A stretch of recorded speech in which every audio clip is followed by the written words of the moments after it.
como siempre, todos los puntos que toca desarrollar en esta práctica. El objetivo es generar dígitos aleatorios nuevamente y verificar el cumplimiento del teorema del límite central, que indica que la suma de variables aleatorias independientes e idénticamente distribuidas, si recuerdan, si sumamos varias variables aleatorias que tienen igual distribución, sin embargo, no son necesariamente variables aleatorias normales, sino pueden tener cualquier distribución. Sin embargo, la suma de estas puede aproximarse a la distribución normal. Es lo que dice el teorema del límite central. Esa es una de las grandes propiedades del límite central, por la que podemos, en muchas aplicaciones de ingeniería, en muchas de las variables de ingeniería, podemos considerarlas como una variable aleatoria con distribución normal, justamente porque aplicamos este teorema del límite central. Entonces, para ello vamos a hacer la demostración. Equipo, podemos utilizar dos dados o, como hicimos antes, o si no, directamente en este caso vamos a usar Excel. Yo creo que la mayoría va a preferir usar Excel. De todas maneras, aquel que desee puede hacer con solamente dos dados, al igual que hicimos la práctica anterior, ¿no es cierto? Lanzábamos el primer dado, luego lanzábamos el segundo dado. Esta vez vamos a generar dígitos del 0 al 9, ¿ok? No vamos a generar, la última vez generamos del 1 al 10, ¿no es cierto? Pueden usar el mismo método que hemos visto en la anterior práctica, solamente que como generan dígitos del 1 al 9, ustedes podrían como generaban dígitos del 1 al 10, el 10 pueden tomar como 0. ¿Ok? Si hacen con los dados. El 10 toman como 0. Si no, generan nuevos dígitos del 0 al 9, simplemente con Excel ahora. Y anotan en 10 columnas por una cantidad, aquí está, equivocado. Vamos a hacer 300 veces, vamos a, corrijan esto por favor. 200 veces simplemente vamos a hacer este ejercicio. 200 veces generan dígitos, 10 dígitos que pueden ir del 0 al 9, ¿ok? ¿Alguien sabe cómo generar con Excel dígitos aleatorios? Simplemente es una función, ¿no? La función es igual aleatorio. O sea, sería igual aleatorio y creo que se define el rango, que sería del 0 al 9, y ponen un enter y sale un dígito aleatorio del 0 al 9. ¿Ok? Entonces, de esta manera harían una tabla. Primer grupo de dígitos está en la primera fila. Tenemos el primer dígito, que sale 3, el segundo 7, el tercero 5, etcétera, el quinto 0, el sexto 9, así sucesivamente. Entonces generan 10 dígitos aleatorios con Excel. Vuelvo a repetir, el comando es igual aleatorio, y dependiendo de la versión de Excel, seguramente entre paréntesis tienen que poner en qué rango quieren, 0, punto y coma, 9, si es en paréntesis, enter. Si no, vean en Excel, hay una guía, ¿no es cierto?, de cuáles deberían ser los parámetros que se tienen que incorporar en la función. Entonces, de esa manera, en cada celda van a generar dígitos aleatorios. Vuelvo a repetir, si no hacen de esa manera, pueden hacer simplemente con dos dados como hicimos antes. Y desde el método que habíamos visto, se generaba dígitos del 1 al 10. Simplemente el 10 van a tomar como 0, ¿ok? Una vez que generan los 10 dígitos aleatorios, sacan el total. Fíjense, el total está anotado en la última columna. Es la suma de los 10 dígitos aleatorios, de esos 10. Luego repiten el experimento. Nuevamente, en la segunda fila, generan otros 10 dígitos aleatorios y sacan el total. Y así sucesivamente hacen 200 veces. 200 filas tendrán con 10 dígitos aleatorios del 0 al 9 y tendrán también los totales. ¿Ok? De esa manera tienen ustedes los datos. Procesamiento de datos. La esperanza o media de estos dígitos aleatorios del 0 al 9 puede verificarse si tomamos que tienen todas la misma distribución uniforme. La esperanza resulta en 4.5 o media, mu. Y su varianza, sigma cuadrado, es 8.25, ¿ya? De los dígitos aleatorios del 0 al 9. Por lo tanto, la media y varianza de la suma de los 10 dígitos aleatorios, porque nosotros calculamos en la última columna la suma de los dígitos aleatorios. Entonces, por lo tanto, dice, la suma de los dígitos aleatorios de esos 10 dígitos aleatorios del 0 al 9 será, perdón, la media de la suma será 45 y la varianza será 82.5. ¿Ok? Es simplemente utilizar una de las propiedades de la distribución normal, ¿no? La media es 45, la media de la suma es 45 y la media, perdón, la varianza de la suma es 82.5 porque son 10 dígitos aleatorios. Con los datos generados, con los 200 datos generados, construir una tabla de frecuencias con intervalos de clase en 5 unidades. Perdón, cada 5 unidades. Es decir, 0 a 5, 5 a 10, 10 a 15, etcétera, hasta el último que va a ser de 90 a 95. O probablemente el último sea hasta solamente 90, ¿no? A ver, si tenemos todos 9, todos los dígitos salieron 9, que es una pequeña probabilidad, pero hay la opción de que todos salgan 9, máximo vamos a tener 90. Entonces, el último intervalo de clase va a ser del 85 al 90. O puede ser del 90 al 95 si consideramos inclusión del extremo izquierdo, como estamos haciendo. Entonces, del 90 al 95 incluye el 90. Depende de ustedes. ¿Okay? En la tabla de frecuencias, determinar, bueno, una vez que hacen la tabla de frecuencias con estos totales de los dígitos aleatorios, determinar la frecuencia relativa y construir un histograma de frecuencias con los datos observados. Entonces van a hacer una gráfica con el histograma de frecuencias. Luego de hacer esa gráfica con el histograma de frecuencias, con los límites de los intervalos de clase, hay que calcular las probabilidades teóricas de la distribución normal. Entonces, ¿qué va a pasar? Aquí es justamente, aquí ustedes se darán cuenta que al generar los dígitos aleatorios del 0 al 9, ¿qué tipo de distribución tienen estos dígitos aleatorios del 0 al 9? ¿Alguien me puede decir?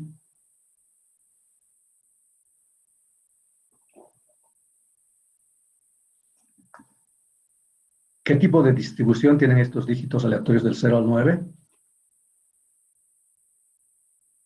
¿Nadie quiere opinar? Ya hicimos la práctica, ¿no? Me parece que no han hecho. ¿Quién? Luis Alejandro, ¿me puede decir qué tipo de distribución tienen esos dígitos aleatorios del 0 al 9? ¿Perdón? ¿Sería una distribución uniforme? Exactamente. Así hicieron la práctica, ¿no es cierto? Hizo la práctica usted. No eran del 0 al 9, pero eran del 1 al 10 lo que generamos, que es lo mismo. Tenían aproximadamente una distribución uniforme, ¿no es cierto? Entonces, fíjense que nosotros sumamos estos dígitos aleatorios que tienen una distribución uniforme y al final sacamos el total, ¿no es cierto? ¿Qué tipo de distribución tendrá este total? ¿Alguien tiene alguna idea?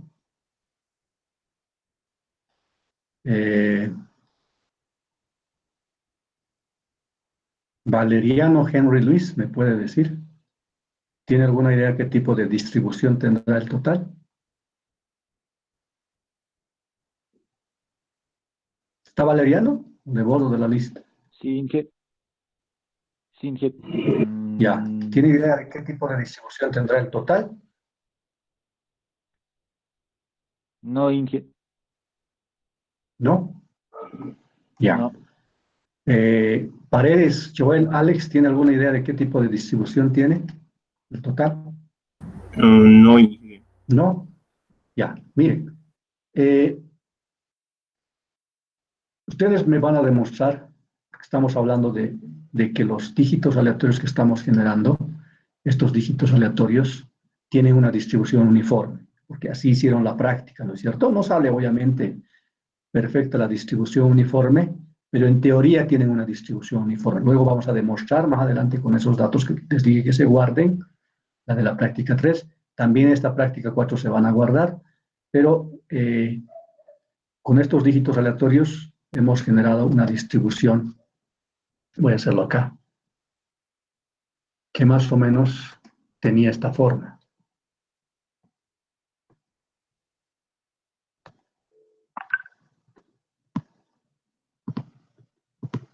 Está mal la verdad. Bueno, más o menos.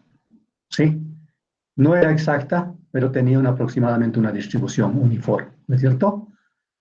Y justamente eso es el objetivo de la práctica. Los totales, que son suma de variables aleatorias con una misma distribución, que es la distribución uniforme, según el teorema del límite central, que es justamente el objetivo que quiero que me expliquen en la conclusión, porque es así, tienen una distribución, van a ver que la distribución es aproximadamente normal, es decir, su gráfica, voy a hacerlo aquí abajo, la gráfica es aproximadamente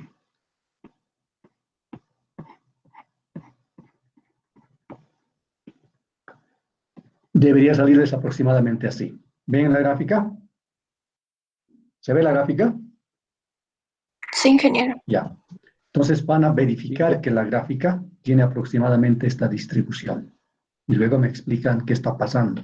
¿Ya? Porque ya llevamos esto en la teoría. Ustedes solamente van a verificar que esto está ocurriendo. Entonces, la gráfica que ustedes saquen con la tabla que les estoy diciendo, intervalos de clase cada 5, ¿no es cierto? De 0 a 5, de 5 a 10, etcétera, de 10 a 15, hasta el final de 90 a 95. Van a sacar la frecuencia absoluta, ¿sí? Contando de los 200, de 0 a 5 queda 1, de 5 a 10 me sale 2, etcétera. De 40 a 45 seguramente me va a salir 40, por decir algo, ¿ya? Y luego el siguiente me saldrá 45, no sé, y el último seguramente me sale 0 o me sale 1. Y luego sacarán la frecuencia relativa, ¿no? 0.001, 0.002, etcétera, 0.24, 0.25 y el último 0.01. Con estas frecuencias relativas hacen esta gráfica. ¿Ya? Esta es la frecuencia relativa práctica, la observada, la experimentada, resultado de la experimentación que están haciendo ustedes una vez que tienen estos datos en la última columna de la tabla. ¿Sí? Con esto construyen las frecuencias, la tabla de frecuencias y sacan la frecuencia relativa. ¿Ok? Luego viene la comparación con la distribución normal, si efectivamente esto que están sacando se parece o no a una distribución normal. Entonces,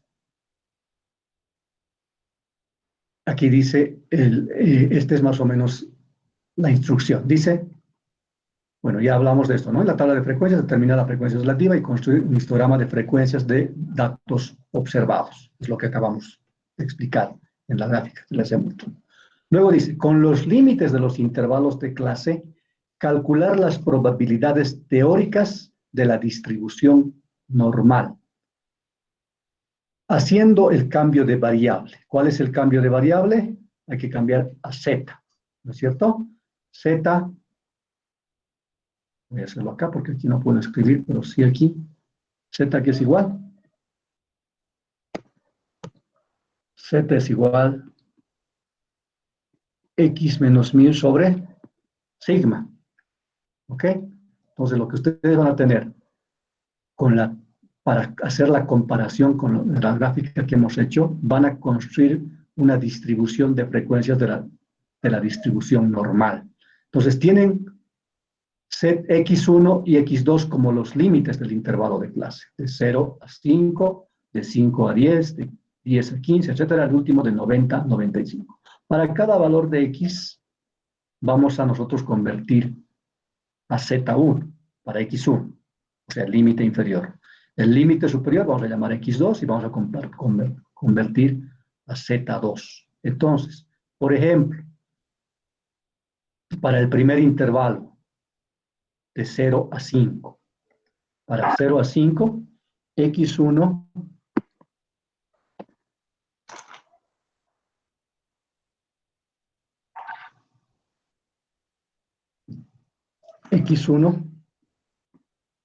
será igual.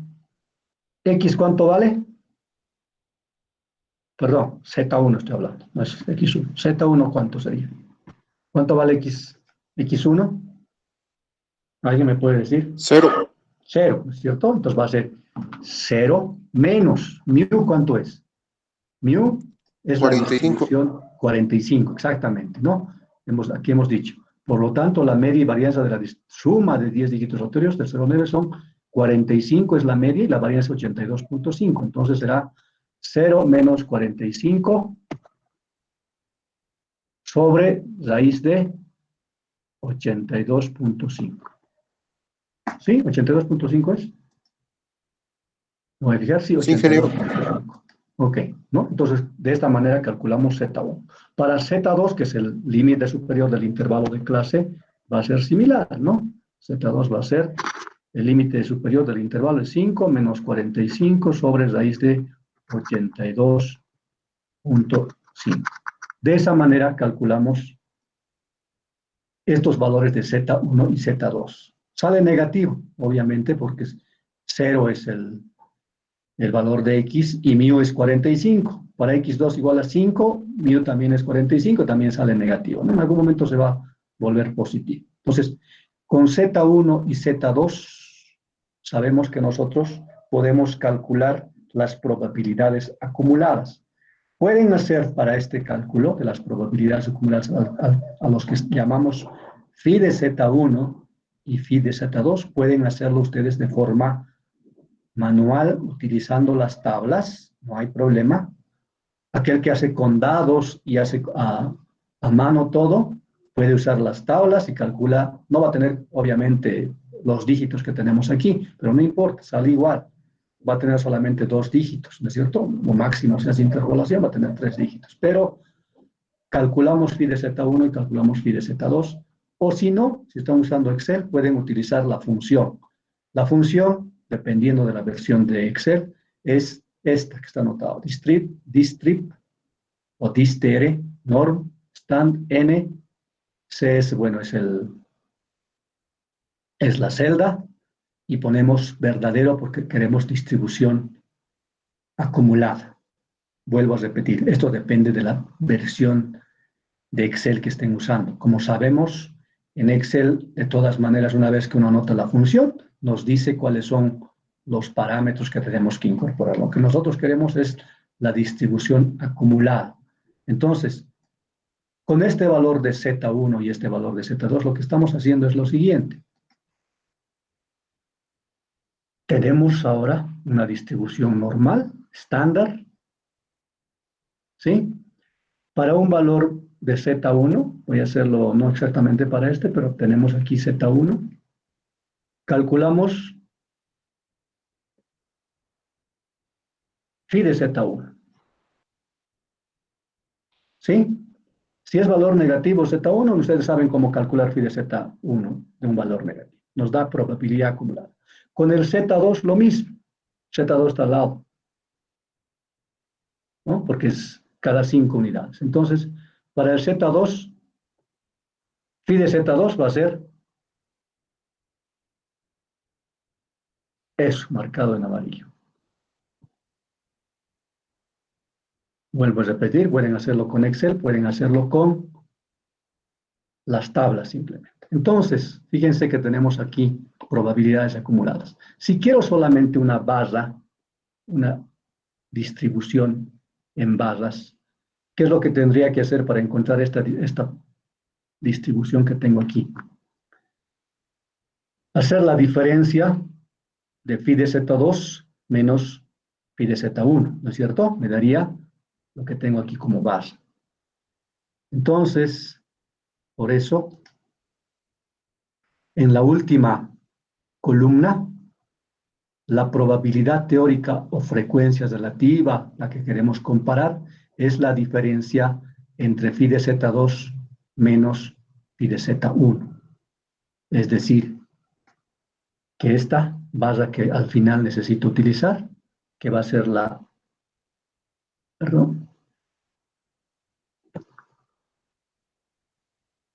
que voy a utilizar para comparar con la gráfica que he conseguido de los datos observados, va a ser phi de Z2 menos phi de Z1.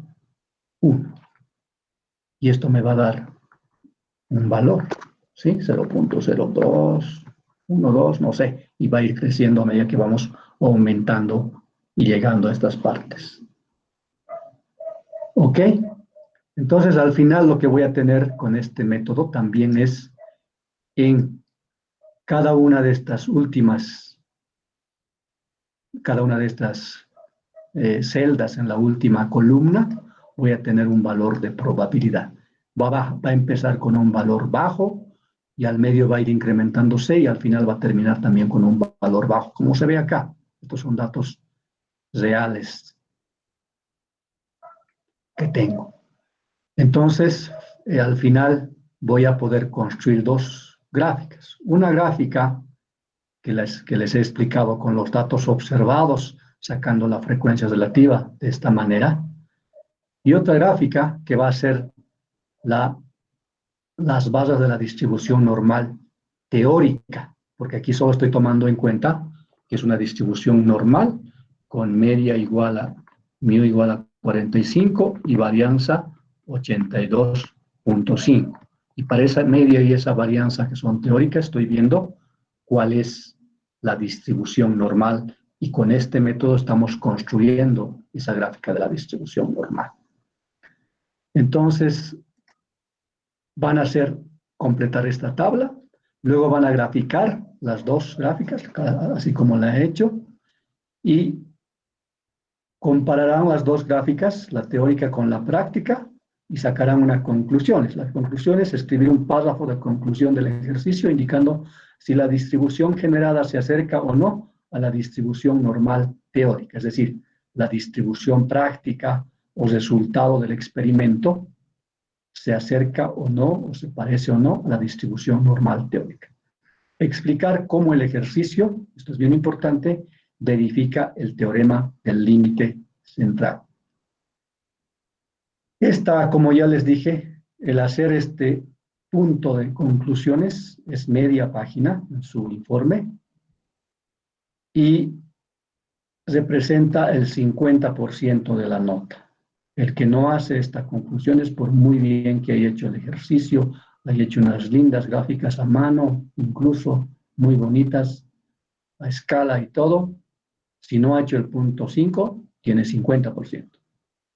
Tiene que estar el punto 5, porque es justamente el objetivo de esta práctica, de que entendamos qué estamos haciendo.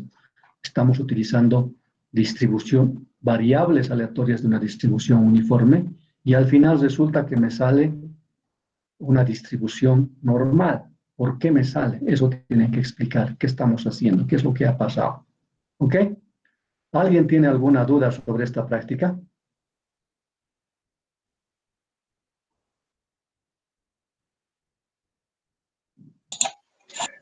Disculpe una duda. Dígame. Para hallar los 10 dígitos, ¿cómo lo tenemos que hallar? Si era que lo puedes repetir, Ya, disculpe. esta tabla, ¿sí? Sí, por favor.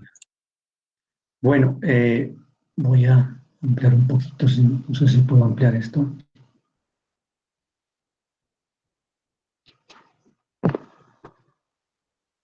Ya.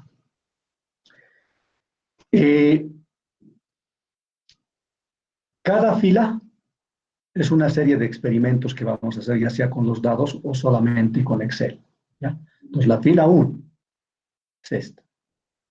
En la fila 1 tengo que generar estos 10 dígitos. Los dígitos solamente van del 0 al 9, ¿ok? Hay dos maneras de hacerlo. Si quieren hacerlo solamente con dados, obviamente que es más largo, hacen como hicimos en la práctica 3. Lanzan el primer dado, que tiene que salir solamente del 1 al 5. Si sale el 6, vuelve a lanzar el primer dado. O sea, no toman un valor que sea 6, solamente del 1 al 5. Y lanzan el segundo dado. Ese segundo dado puede salir cualquier número, ¿no? Entonces, la regla era, el dígito que voy a tomar es, si el segundo dado es un número par, ya no me acuerdo. Si el segundo dado es un número par, le sumo, creo que 5 al dígito resultante del primer lanzamiento del dado. Por ejemplo, si me salía 3 y el segundo me sale 4, entonces, como es un número par el segundo, le sumo 5 al primero, ¿no? Entonces, si me salía 3 más 5, el dígito será 8. Y esa más o menos era la regla. Ya revisen lo que dijimos en la práctica 3. De todas maneras, es más fácil, obviamente, que esto hagamos con Excel. Entonces, para generar este dígito en Excel, voy a hacer esta tabla y aquí voy a poner una fórmula. A ver, vamos a ver. Pueden ver Excel, ¿no? Aquí estoy en mi tabla con Excel. La fórmula sería igual aleatorio. Aquí sale, ¿ves? Aquí sale, devuelve un número aleatorio igual a 0 y menor a 1. Entonces voy a usar aleatorio entre, por ejemplo, en mi versión de Excel. Aleatorio entre. ¿Qué dice? Devuelve el número aleatorio entre los números que especifique. Entonces voy a tomar eso. Aleatorio inferior, 0. El superior quiero que sea 9. Y listo. A mí me ha salido 9. Si genero otra vez dígito aleatorio, me sale 3, me sale 4. ¿Sí? Entonces, esa función de Excel me permite generar el dígito aleatorio. Entonces, voy a poner aquí la función y me va a salir un dígito aleatorio. Voy a poner la función, me va a salir otro dígito aleatorio y así voy a hacer 10 veces. Estos son dígitos aleatorios del 0 al 9. Sabemos que alguien ya lo dijo, tiene una distribución uniforme. Sin embargo, no voy a trabajar con estos. Voy a tomar estos 10 dígitos y voy a sumarlos. Y este total de la última columna es el que al final, con los que al final voy a trabajar, ¿no? Entonces, en el segundo ejercicio voy a hacer lo mismo. Voy a generar otros 10 dígitos aleatorios, voy a sacar el total y con este total al final es el que voy a trabajar. Y voy a repetir esto 200 veces. Al final, entonces voy a trabajar con 200 totales. ¿Responde eso a su pregunta? Sí, muchas gracias. Ya. ¿Alguien más tiene otra consulta?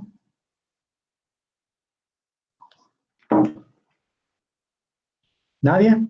Ok, entonces la práctica es para el día martes de la próxima semana, máximo 11:59. Hay algunas personas que me han enviado la práctica 3 después de esa hora. No las acepto. No tiene 50%, no tiene 30%, no tiene nada, tiene 0. ¿Ya? La práctica es hasta las 11:59, tal como dice la instrucción.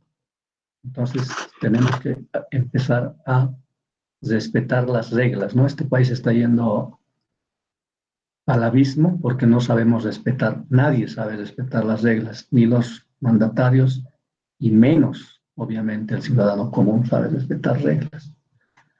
Entonces, aprendamos a respetar las reglas son claras, hay suficiente espacio de tiempo y tienen que terminar antes y entregar la práctica, subir al sistema la práctica, antes, en PDF, por favor, antes de las 11:59 de la fecha que indica en Classroom.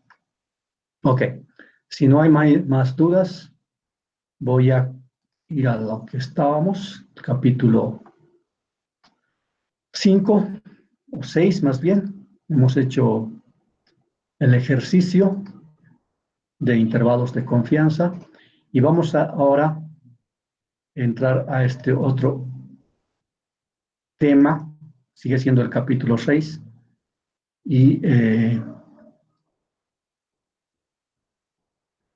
Se refiere a cálculo de intervalos de confianza de la varianza de una distribución normal. ¿Pueden ver mi pantalla? Sí, Ya. Sí, ¿Dice? ingeniero. Ok. Dice. Suponga que X es una variable aleatoria normalmente distribuida con media desconocida mu y varianza también desconocida sigma cuadrado. ¿Ok? Entonces estamos ahora hablando de una variable aleatoria que tiene una distribución normal, pero tiene media desconocida y varianza también desconocida, sigma cuadrado. Esto es sigma cuadrado. Y dice, sean x1, x2, xn, como siempre, tomamos una muestra aleatoria de tamaño n, y obviamente con la muestra aleatoria podemos calcular no solamente la media muestral x barra, también podemos calcular la varianza muestral s cuadrado. Entonces, calculamos con eso x barra y calculamos s cuadrado. ¿Por qué? Porque no conocemos ni su media poblacional, ni su varianza poblacional. ¿Sí? Y tenemos una distribución muestral que está dada por esta expresión, y esta distribución muestral tiene una distribución chi cuadrado con n-1 grados de libertad. Fíjense que esta variable chi cuadrado está expresada en función de la media muestral, perdón, de la varianza muestral y también de la varianza poblacional, que es desconocida. Y en este caso, justamente, sigma cuadrado, que es la varianza poblacional, es la que quiero estimar ahora. Antes estimábamos mu, ¿no es cierto? Hemos encontrado intervalo de confianza para mu, de la media poblacional. Ahora me interesa la varianza poblacional. Entonces, utilizo este estadístico que está en función de dato muestra, S cuadrado, del número de datos o número de grados de libertad, y también, obviamente, de la varianza poblacional desconocida. Entonces, sabemos que tiene una distribución chi cuadrado, que tiene más o menos esta forma. Realmente esto parte desde aquí. Y tiene una forma dependiendo del número de grados de libertad, como hemos visto. Entonces, lo que queremos ahora es que al medio tengamos 1 menos alfa por ciento nivel de confianza. Entonces, al medio está 1 menos alfa, y como a ambos lados, más bien, si queremos determinar un intervalo de confianza de bilateral, o de dos lados, el alfa tiene que repartirse a la izquierda y también a la derecha. Consiguientemente tenemos alfa medios. Sin embargo, los puntos porcentajes son chi cuadrado sub alfa medios n-1, y aquí no es igual, porque esto no tiene una distribución simétrica. Entonces tenemos acá chi cuadrado 1 menos alfa medios n-1 como límite inferior, y como límite superior chi cuadrado alfa medios n-1. Entonces, queremos determinar un valor de chi cuadrado que esté en este intervalo, justamente para calcular el intervalo de confianza, tal como hicimos en el cálculo del intervalo de confianza de la media poblacional. Entonces decimos chi cuadrado, queremos que esté en ese intervalo, el límite inferior, chi cuadrado sub 1 menos alfa medios n-1, y el límite superior, chi cuadrado alfa medios n-1. Y eso tiene que tener una probabilidad igual al nivel de confianza, 1 menos alfa. Y de ahí despejo el valor de chi cuadrado, o pongo en función del estadístico del que estamos hablando, que tiene una distribución chi cuadrado, y de ahí podemos despejar chi cuadrado, perdón, sigma cuadrado, que es la varianza poblacional. Entonces, el 100 por 1 menos alfa por ciento intervalo de confianza bilateral de sigma cuadrado, que es la varianza poblacional, está dada por esta expresión. Entonces, con esa última expresión podemos calcular el intervalo de confianza de la varianza poblacional. Fíjense que está en función del número de datos de la muestra, o los grados de libertad, que es n-1 de la distribución chi cuadrado, está en función de algo que conocemos de la muestra, S cuadrado, que es la varianza muestral, y obviamente está en función de los puntos porcentaje de la distribución chi cuadrado. Y esos puntos porcentaje, como hemos visto también anteriormente, dependen del nivel de confianza, ¿no es cierto? Para un nivel de confianza dado, tendremos un valor del punto porcentaje. A diferencia del caso anterior de la distribución normal y la distribución de T, también chi cuadrado depende del número de grados de libertad. Porque la forma de esta gráfica, como vimos, depende del número de grados de libertad o del número de datos. Entonces, esa es la expresión para calcular el intervalo de confianza abierto.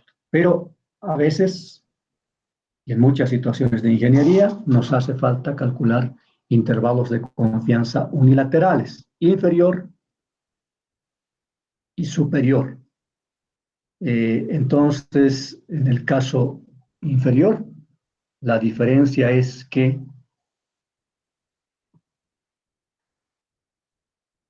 tomamos aquí hasta 1 menos alfa. Ya no tengo que dividir alfa entre 2. Aquí queda alfa. Y este punto porcentaje es chi cuadrado sub alfa, n menos 1. En el segundo caso, pasa lo mismo, solo que a la inversa. Aquí está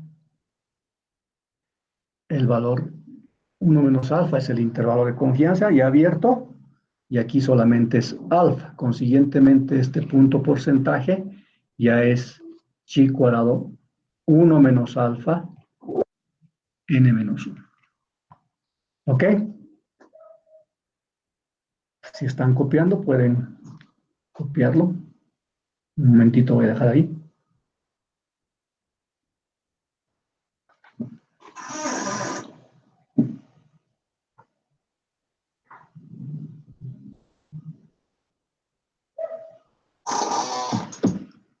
Ok, vamos a continuar.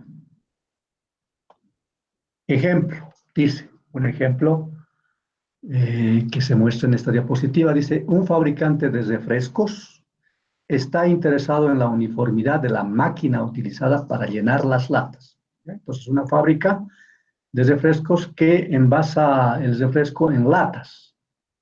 Específicamente dice, se desea que la desviación estándar, sabemos que la desviación estándar es la raíz cuadrada de la varianza, ¿no es cierto? La desviación estándar del proceso de llenado, miren, la desviación estándar del proceso de llenado se desea que sea menor a 0.2 onzas fluidas. Es decir, no puede ser mayor la desviación estándar del proceso de llenado a 0.2 onzas fluidas. De otra forma, habrá un alto porcentaje de latas que no estén llenos, más de lo permitido. Asumiremos que el volumen de llenado está aproximadamente normalmente distribuido. Se toma una muestra aleatoria de 20 datos que resultan en una varianza muestral de S cuadrado igual a 0.0225 onzas fluidas al cuadrado. Determinar si el proceso de llenado cumple con las especificaciones para un 95% de nivel de confianza. Entonces, es una fábrica que envasa el refresco en latas. Entonces, si este es el límite de la lata, obviamente para que no rebalse, se tendrá que llenar las latas. La máquina tiene que programarse para que se llene un poquito menos que el total, pero no puede ser muy abajo, porque si no, va a haber, el refresco va a ser muy poco y va a haber reclamo de los clientes, pero tampoco puede ser muy lleno porque puede rebalsar y el rebalse arruina la máquina, hay que limpiar y es un costo. Entonces, el volumen de llenado tiene que tener esta variación. Sabemos que varianza y desviación estándar nos indica la proporción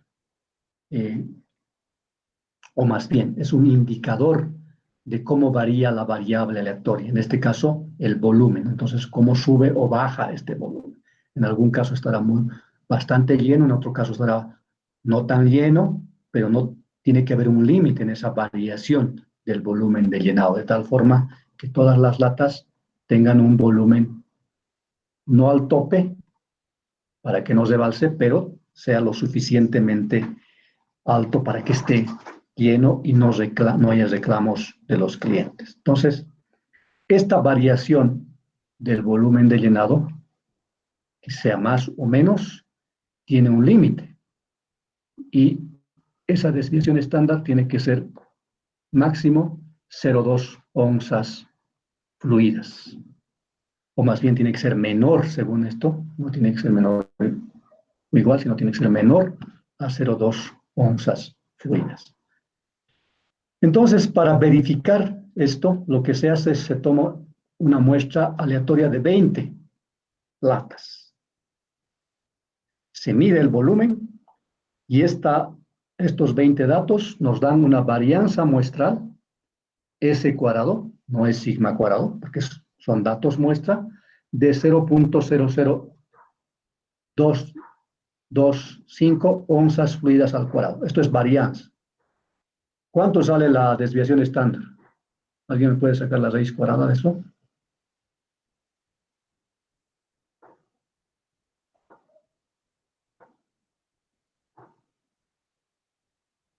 ¿Cuánto sale?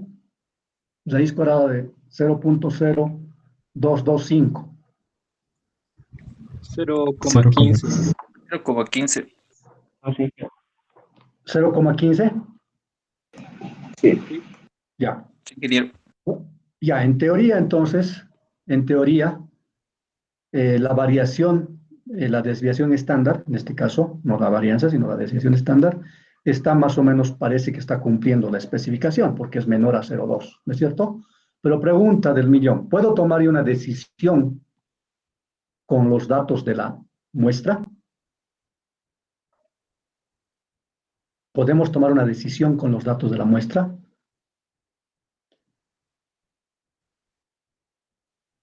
No todavía.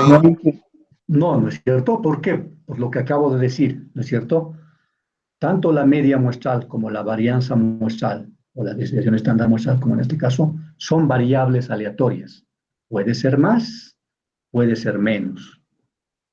Se ha tomado una muestra de 20, me sale 0,15. Puede alguien venir y tomar otra muestra de otros 20 latas y puede salir eso 0,21. No estaría cumpliendo la especificación. ¿Por qué? Porque estoy hablando solamente de una muestra, estoy hablando de S, desviación estándar muestral.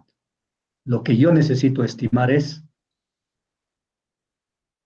sigma cuadrado, varianza, o sigma. En este caso necesito sigma, ¿no es cierto? Pero puedo estimar varianza y luego es lo mismo que estimar sigma. Entonces, ¿por qué? Porque la varianza muestral es una constante, ¿no es cierto? Porque es la varianza de la población, esa no cambia. Y lo que hacemos siempre en estadística es con los datos de la muestra, estimamos sigma. Entonces, en este caso tomamos la muestra de 20. Voy a borrar esto. Encuentro que su desviación estándar muestral es 0,15, pero necesito tomar una decisión. No puedo tomar una decisión con eso. Tengo que calcular un intervalo de confianza porque sé que S es una variable aleatoria. En este caso utilizo la ecuación del intervalo de confianza unilateral, es decir, abierto, porque necesito verificar que sigma sea menor a 0,2. No necesito verificar que esté en un rango, ¿no es cierto? Quiero verificar si es menor. Entonces, utilizo la ecuación del intervalo de confianza de sigma cuadrado unilateral, es decir, abierto, que dice que sigma cuadrado es menor o igual a n menos 1, s cuadrado, que ya está calculado, que es 0,15, chi cuadrado sub 1 menos alfa, n menos 1. Este es el punto porcentaje. Entonces, aquí va a estar que nos dicen 95% de nivel de confianza. Entonces, esto es 0,95. Entonces, para 0,95, al lado derecho, Y obviamente alfa debe ser 0.05, ¿no es cierto? Necesito calcular este punto porcentaje para tener esto en la ecuación. Entonces, el punto porcentaje, chi cuadrado sub 1 menos alfa, va a ser chi cuadrado 0.95, 19, que es n menos 1. N menos 1 porque n es 20. ¿Ok? Espérenme un segundito, por favor. Voy a volver en un minutito.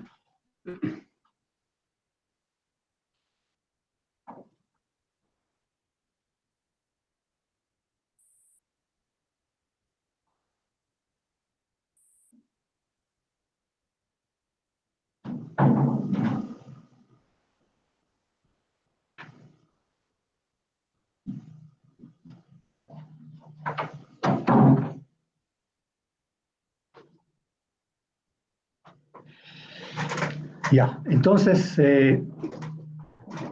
necesitamos determinar este punto porcentaje sabiendo que 1 menos alfa es 0.95 y n menos 1 es 19. Entonces, vamos a ir a la gráfica de la distribución chi cuadrado. Si recuerdan, en la distribución chi cuadrado aquí teníamos k, nosotros le llamamos k, y el valor de esta tabla, el valor de la probabilidad estaba al lado derecho. En nuestro caso, este valor es bastante más grande, ¿no? Realmente está hasta aquí, y esta probabilidad es 0.95. Y este es el punto porcentaje que estoy tratando de determinar. Entonces tengo que alfa, que está al lado derecho, tiene que ser para mí 0.95. Y el número de grados de libertad que está en esta columna es 19. Entonces para 19 y 0.95 necesito determinar el valor del punto porcentaje. Y ocurre que eso es, si se ve de la tabla, ¿ven de la tabla o no? 10.117. Ese es el valor de la tabla para el punto porcentaje de la distribución chi cuadrado. Entonces, aquí está redondeado. El punto porcentaje es 10.12. Este punto porcentaje que me asegura un nivel de confianza de 95% al lado derecho. ¿Por qué? Porque es un intervalo de confianza unilateral en este caso. Entonces utilizamos la ecuación y resulta que sigma cuadrado es igual 20 es n, el valor de la varianza muestral resultaba en 0.0225, el punto porcentaje acabamos de calcular, redondeado 10.12, y resulta que de ahí sigma cuadrado es menor o igual a 0.0422. Y sigma ahora resulta ser menor a 0.205. Este 0.205, hemos calculado un intervalo de confianza abierto hacia la izquierda.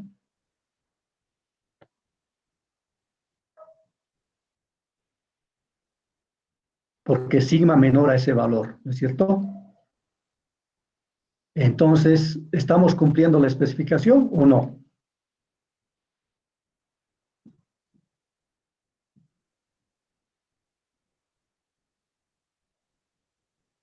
Se está cumpliendo la especificación, ¿no es cierto? Porque necesitamos que sea menor a 0.2.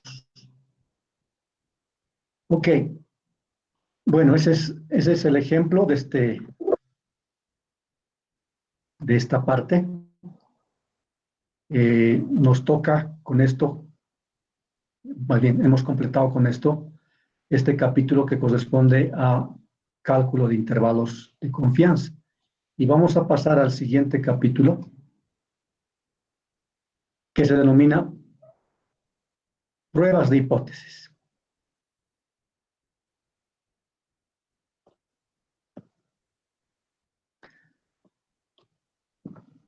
Bueno,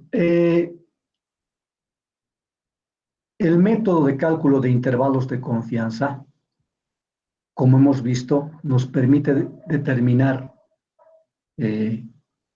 con la media muestral de la variable aleatoria del que estamos hablando, nos permite determinar un intervalo, ya sea bilateral, es decir, de dos lados, o unilateral, de un solo lado, es decir, el valor de la variable que estamos estimando, ya sea la media o la varianza, es mínimo este valor y desde este valor hacia arriba, o al revés, es máximo este valor y desde este valor hacia abajo, que son intervalos de confianza unilaterales, ¿no? Entonces, si uno está haciendo la verificación de una variable, por ejemplo, de la resistencia a la compresión del hormigón, querrá verificar, quiero que sea este valor o superior a ese, cualquier valor que esté dentro de ese rango. Si me sale este intervalo de esta manera y el valor que estaba buscando está aquí, tomo una decisión y digo, sí, la resistencia a la compresión del hormigón está dentro de los parámetros estadísticos que he calculado, es decir, se cumple el contrato o la especificación T. En cambio, si me sale a este lado, diré no, el valor de la resistencia a la compresión del hormigón es menor al que he calculado.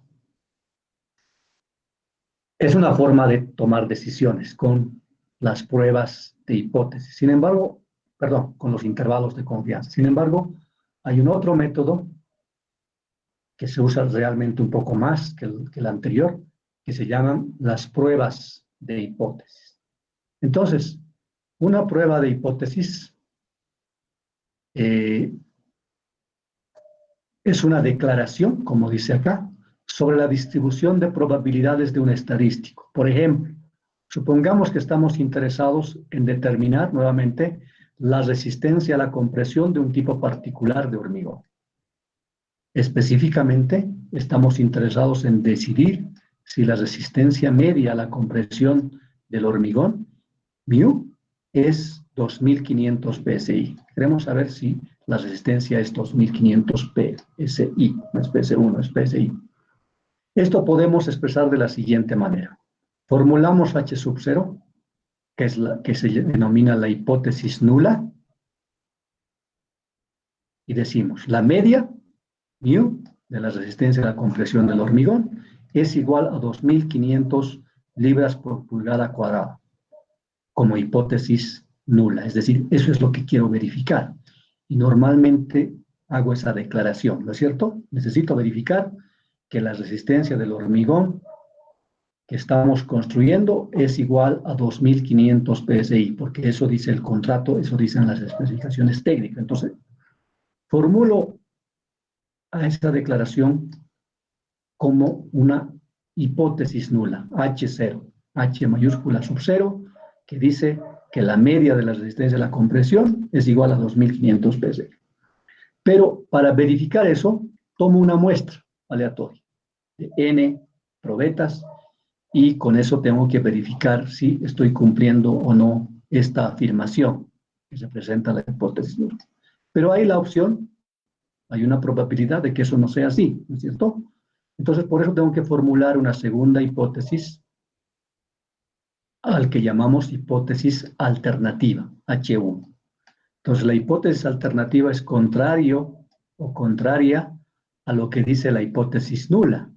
Si la hipótesis nula decía que la media es igual a 2500 PSI, la hipótesis alternativa dirá que la media no es igual a 2500 PSI. Entonces, si con los datos de la muestra no puedo verificar esta hipótesis, tendré que asumir esta segunda hipótesis como cierta, si no puedo verificar la primera. Entonces, de eso se trata las pruebas de hipótesis para tomar decisiones. Entonces, hay otras situaciones en que deseamos formular, o podemos desear formular, una hipótesis unilateral, como que vimos, ¿no es cierto?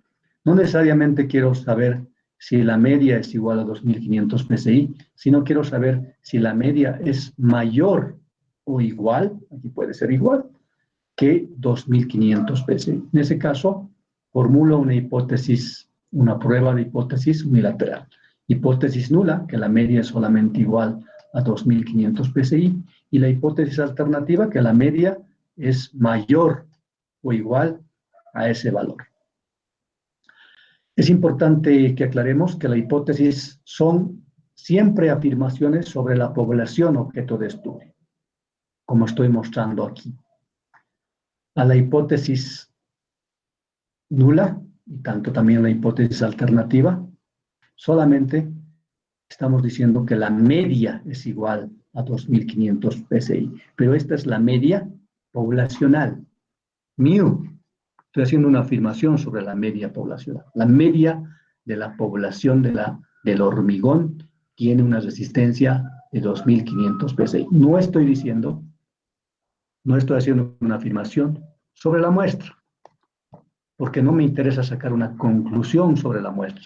Quiero sacar una conclusión sobre la población. Entonces, por eso es muy importante que tengamos en claro que las pruebas de hipótesis son siempre afirmaciones sobre la población objeto de estudio. No son afirmaciones sobre la muestra. Como estamos interesados en tomar una decisión sobre la verdad, ¿no? Sobre la verdad o falsedad de una hipótesis, el procedimiento de prueba que lleva a tal decisión se llama una prueba de hipótesis. Para hacer la prueba, lo que se hace es tomar una muestra aleatoria de la población de interés. En el caso si queremos verificar la media poblacional de la resistencia a la compresión del hormigón, como dice la prueba de hipótesis, obviamente no puedo yo hacer un experimento, un ensayo, en todas las columnas del hormigón que están en una planta de un edificio que tenga 20 columnas, ¿no es cierto? No puedo llevarme a las 20 columnas al laboratorio, unirlas todas y en una sola prueba determinar la resistencia a la compresión del hormigón. Si pudiese hacer eso, ¿qué estaría determinando? Si pudiese reunir a las 20 columnas de las cuales quiero verificar el hormigón, si pudiese unirlas todas juntas, llevarlas al laboratorio y hacer una prueba, y me da una resistencia dada, un valor cualquiera, ese valor, ¿qué representaría? ¿Alguien me puede decir? ¿Qué representaría ese valor de la media de la resistencia? La media poblacional. Exactamente, sería la media poblacional, porque es la población de todo el volumen de hormigón que está entrando en las columnas. Pero eso no es posible, ¿no es cierto? Es imposible. Entonces, para yo verificar esta media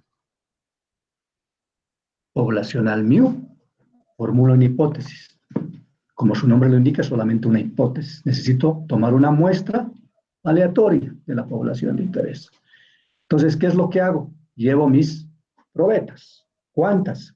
Calculo, como hemos visto en el capítulo anterior. Calculo. Entonces, necesito llevar 15 probetas.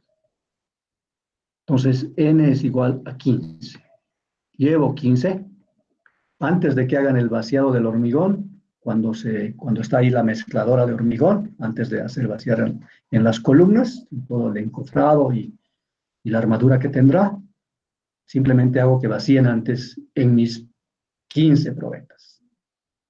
Una vez que están llenas, espero 28 días normalmente, llevo al laboratorio, un laboratorio certificado, y ese laboratorio me va a dar una lista de la resistencia a la cual se rompen las 15 probetas. Entonces me trae 15 datos. Dato 1, 2, 3, 4, 15. 15 resistencias de cada. Tomo este dato y saco la media. ¿Qué representa esa media? Es la media muestral, ¿no es cierto? Con esa media muestral yo tengo que hacer la prueba estadística para calcular la prueba de hipótesis y verificar si acepto la hipótesis nula o la rechazo. Si rechazo, tendré que adoptar la hipótesis alternativa. Entonces, para verificar o para hacer la prueba de hipótesis, que es una prueba sobre la media poblacional, tomo una muestra aleatoria con ese estadístico que es la media muestral, calculo o verifico si se cumple o no la hipótesis que he formulado. Ese es el procedimiento entonces de prueba de hipótesis. Sin embargo, al hacer una prueba sobre una muestra que sabemos que es una variable aleatoria, puede ser más, puede ser menos, como explicamos en el ejemplo de la construcción de una obra de las columnas y la resistencia a la compresión del hormigón. El supervisor puede sacar un valor de media muestral, que puede ser bajo o puede ser alto. Sin embargo, el constructor de la misma muestra de hormigón, más bien, de la misma mezcla de hormigón, ha sacado sus 16 probetas, no 15, yo he sacado 15, él ha sacado, calculado que necesita 16, y con las 16 ha sacado otra media muestral. Esa media muestral puede ser más o puede ser menos. Entonces estamos hablando de una muestra que es una variable aleatoria, ¿no? No, las dos muestras no van a coincidir y sus medias no tampoco necesariamente van a coincidir. Una puede ser más y la otra puede ser menos. Entonces, ¿por qué? Porque se trata de una variable aleatoria. Entonces, al tener variables aleatorias que tienen una cierta varianza y esas usamos para calcular o para verificar la prueba, la hipótesis que hemos formulado, hay errores que podemos cometer. Hay dos tipos de errores, los errores tipo 1 y los errores tipo 2. Entonces, ¿en qué consisten estos errores? Consiste en aceptar la hipótesis nula si realmente la hipótesis, es decir, la media de la resistencia a la compresión del hormigón es 2500 PSI, que es lo que quiero verificar. Si acepto la hipótesis y realmente esa hipótesis en los hechos es verdadero o es verdadera, entonces obviamente que no estoy cometiendo ningún error. Pero si acepto la hipótesis nula, cuando en realidad es falsa, estoy cometiendo un error que llamamos tipo 2. Realmente debería venir error tipo 1. ¿Qué consiste el error tipo 1? Que rechacemos la hipótesis nula cuando, es decir, rechacemos que la media es igual a 2500 PSI, cuando en realidad es verdadera.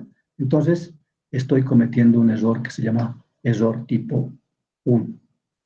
En cambio, si rechazo la hipótesis nula y realmente esa hipótesis o la media no es igual a 2500 PSI, es decir, es falsa, entonces obviamente no estoy cometiendo ningún error. Entonces, hay dos opciones de error.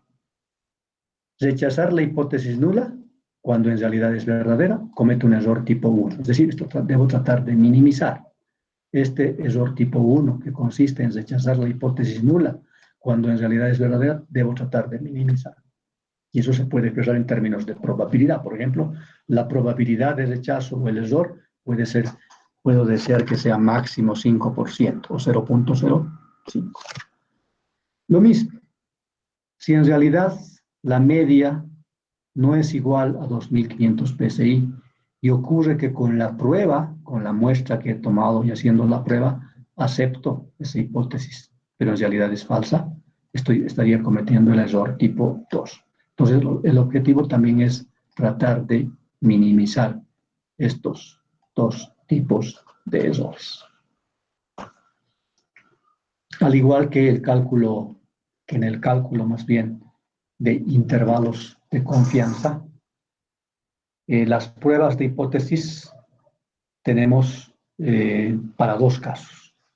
La primera, la prueba de hipótesis sobre la media, que es una de las más importantes, es decir, aquí la prueba de hipótesis va a ser sobre la media poblacional mu, pero este es el caso cuando no conozco la varianza poblacional, cuando conozco la varianza poblacional. El sigma cuadrado es conocido. ¿Cómo es conocido? De algún otro estudio o cuando la muestra, como ya vimos, es grande. Entonces, supongamos que la varianza, Supongamos que la variable aleatoria X es normal, o que si no es normal, se mantienen las condiciones del teorema del límite central.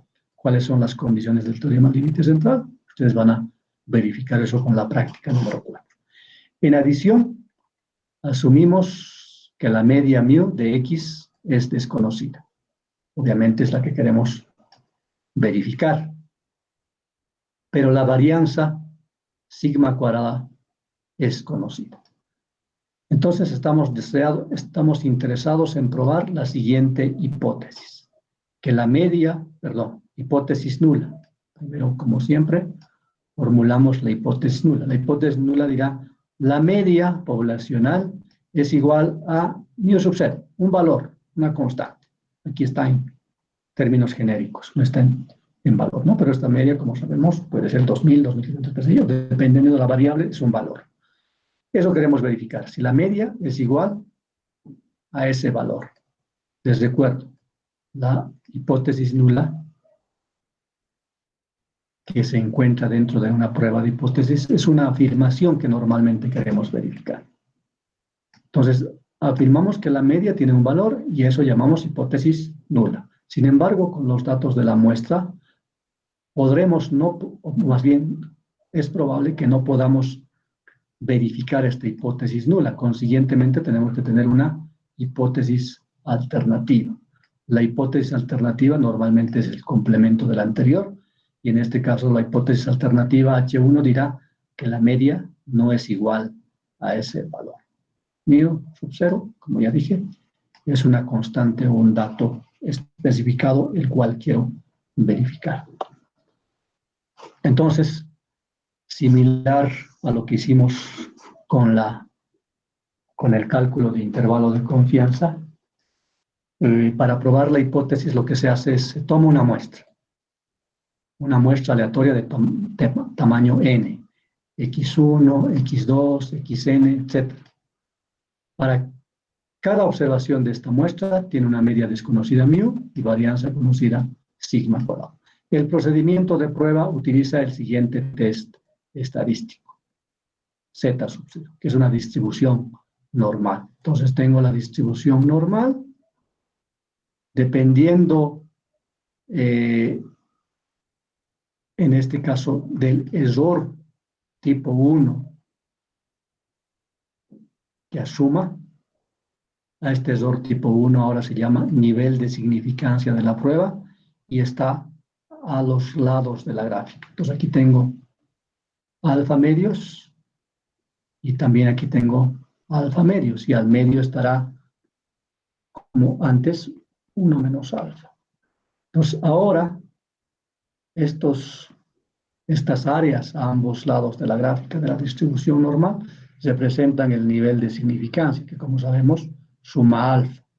Y ese error tipo 1 es el que quiero minimizar ahora. Entonces tomaré, por ejemplo, 5% como máximo de alfa. Y a cada lado tendré 2.5%. Entonces, lo único que hago para hacer la prueba, luego de tomar los datos, n datos, puedo calcular x barra, que es la media muestral. Mu sub 0 es el valor que quiero verificar de la prueba, ¿no es cierto? ¿Qué valor tiene la media poblacional que quiero verificar?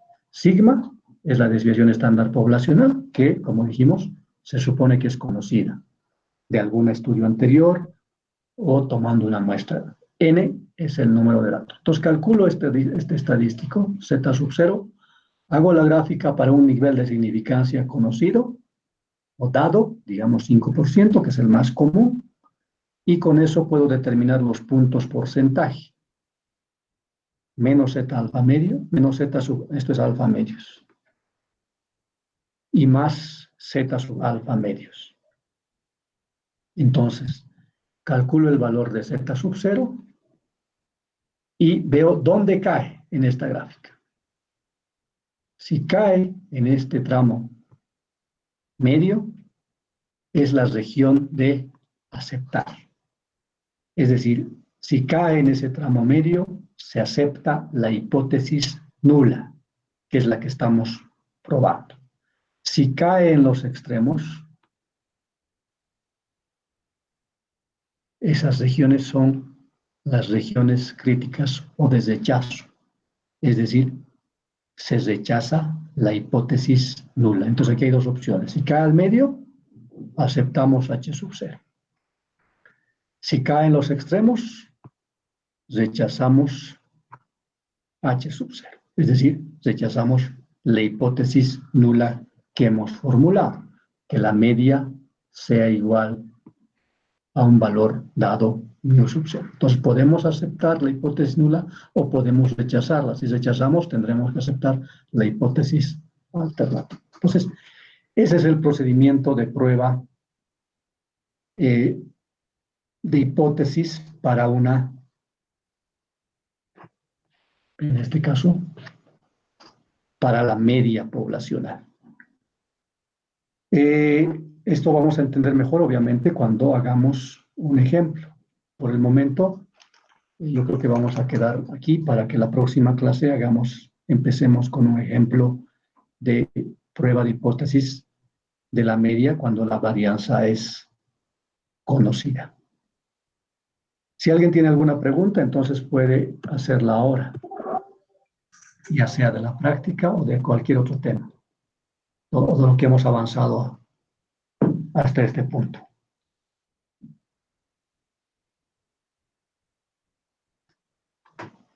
¿Nadie? Entonces, si nadie tiene consultas, voy a cerrar esta sesión para vernos el día viernes. El viernes, a primera hora de la clase, voy a preguntar si alguien tiene alguna duda sobre la práctica. Esta práctica es un poquito más complicada que las anteriores, entonces voy a aceptar el viernes las dudas. Después de esa clase no voy a aceptar más consultas. El martes tendrán que entregar su práctica. ¿Ok? Entonces mejor prueben lo que hemos explicado hoy hasta el día viernes, y el día viernes si alguien tiene alguna duda, haga la consulta correspondiente. Ok, entonces, si nadie tiene consultas, nos vemos el día viernes. Que tengan buen día. Hasta luego, Inge. Hasta luego. Buen día, ingeniero. Hasta luego. Hasta luego. Hasta luego, Inge. Hasta luego. Hasta luego, Inge. Hasta luego. Les vaya bien. Tengan buen día.